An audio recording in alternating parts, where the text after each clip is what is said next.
खलीज Mexico में तेल के कुएं से बहने वाले तेल का अखराज बंद करने में नाकामी पर वाशिंगटन में तेल कंपनी ब्रिटिश पेट्रोलियम के दफातर के सामने एक मुजाहरा किया गया। खलीज मेक्सिको में सूरत हाल पर काबू पाने में इनके इक़दामात काफ़ी नहीं। हम तमाम ऑफशोर ड्रिलिंग पर पाबंदी चाहते हैं।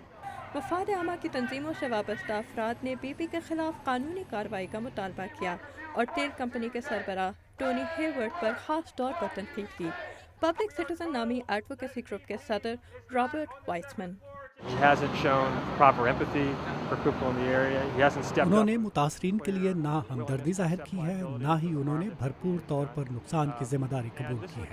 उन्हें इस सानहे के लिए जिम्मेदार ठहराना चाहिए और ये काम हुकूमत को करना चाहिए। शेल ऑयल के साबिक सदर का कहना है कि 20 अप्रैल को ड्रिलिंग रिग में धमाके के बाद बीपी ने ताल्लुकात आमा के शोबे पर भी सही तरह तवज्जो नहीं दी।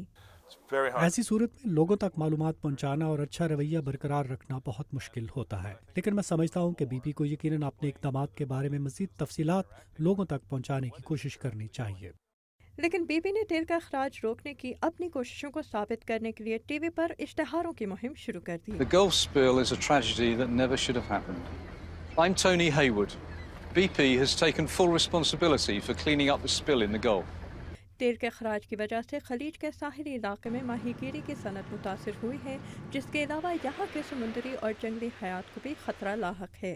सदर ओबामा ने अप्रैल में तेल का अखराज शुरू होने के बाद जुमे के रोज़ खलीज मेक्सिको का तीसरा दौरा किया। मैं चाहता हूँ कि बीपी खलीज में नुकसान के लिए अखलाकी और कानूनी तौर पर जिम्मेदारी कबूल करे।